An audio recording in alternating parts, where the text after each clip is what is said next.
this is Pete. Hey, what's up? This is Robb from Trapt. and you are watching Fret12.com. Watching Fret12.com.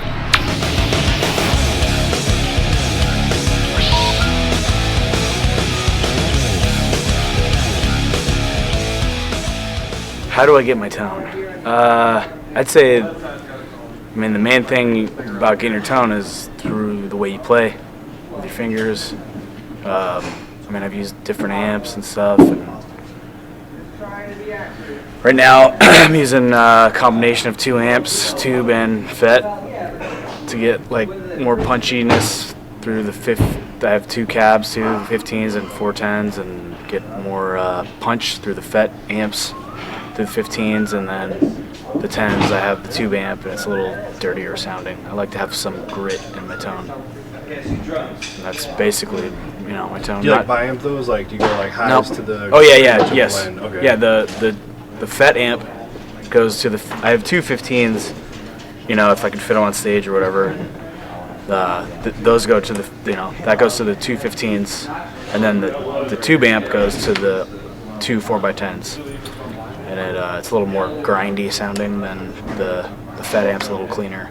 They're Framus Dragons. Right now what I'm doing is just using 1 amp, and all my pedals and everything are on my pedal board, so I run them all through the front of the amp. I don't use any like effects loops or anything like that, so it's just all straight into the front. That's it, and then just dial it in and pray you get a good tone, turn some knobs. Well, that sounds good,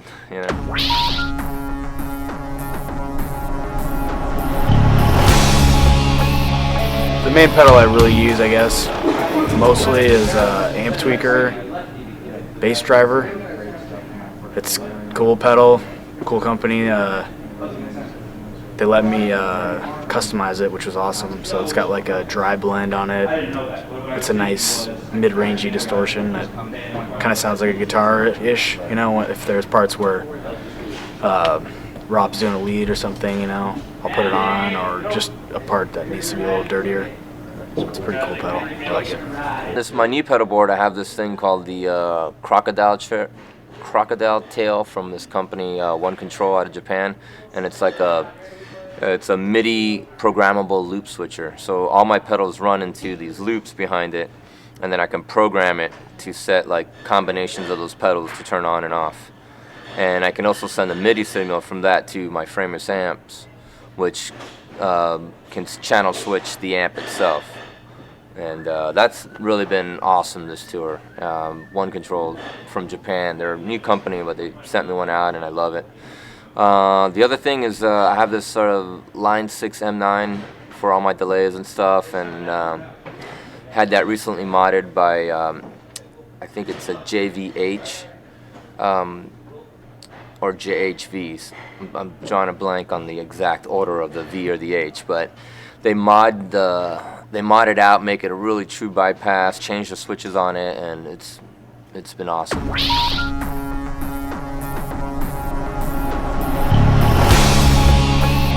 We've done a few different tunings, but we're pretty much I play 5 strings, so it's either B or for all the stuff that we play in C sharp, everything's dropped to step and a half, so G sharp, C sharp, whatever. We use 3 different tunings for the most part.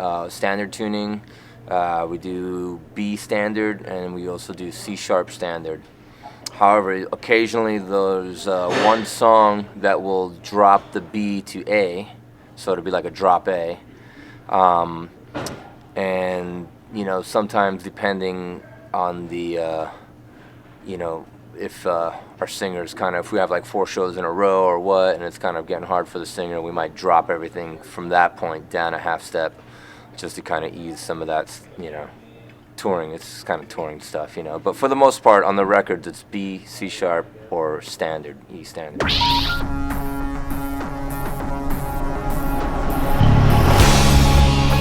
Yeah, I have a couple Fender basses that I like a lot that I use, you're not going to get that Fender sound out of anything, but, I use my Warwicks primarily. But, yeah, Fender I've used before, and, some Ampeg amps, and sometimes last few records we've done, I've ran my signal through like a guitar amp, guitar cab to get like a dirty channel. I try to be melodic and play off, you know, the groove, but also be melodic with the vocal parts and kind of, if it's appropriate, you know, have a different melody than the guitars are, just to keep it interesting. And, you know.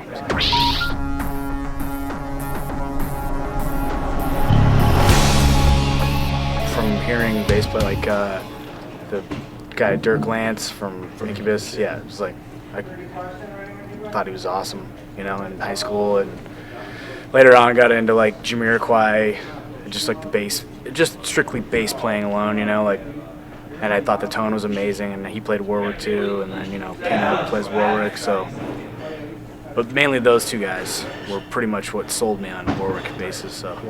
Guitar playing, you know, I would have to say Eddie Van Halen is definitely up there, Angus Young, Jimmy Page, Jimi Hendrix, you know, a lot of the classic guys are pretty badass.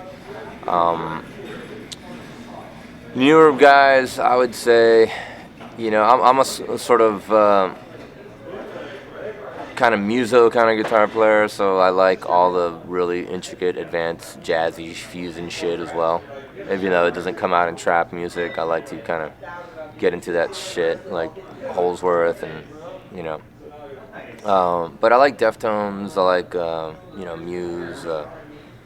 There's so many bands out there that are great, you know. I think a lot, like back in the earlier days of playing, like a lot of rap bass lines would kind of influence me, you know, because there were, like some of the older records I used to listen to, like Outkast and stuff, they had real bass players playing cool bass lines on it, you know.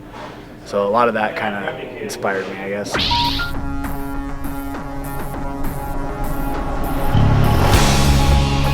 Modeling amps, you know, there's the AxeFX, there's the Line6 HD500. They're both seem to be awesome units. The AxeFX seems to be kind of leading the charge on that, obviously at a high price, but what they offer is really good.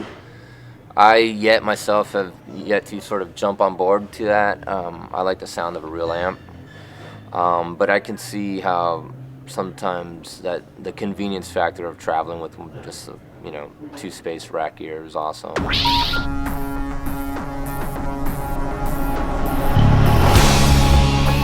Actually, yeah, I do have a disaster. I think we were in Odessa, and before I was running a 2-amp setup. So one amp was dedicated for clean and one was dirty, and just the way I had my board set up, I would A/B between the two. And one of the amps just kind of like bailed out. The clean amp just completely fried, and it was making this gnarly noise. And I was like, we were looking at each other, like, what is that noise? And then all of a sudden, you smelled like, you know, burnt electronic stuff.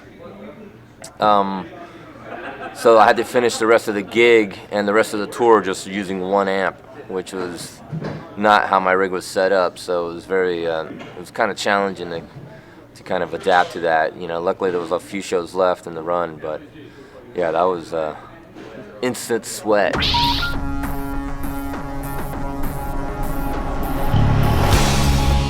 We all grew up in a small town, and some of the guys had issues with the law, or I guess we all did, but, and it just kind of was like, you know, being on house arrest or dealing with probation, you feel trapped, and then it kind of evolved.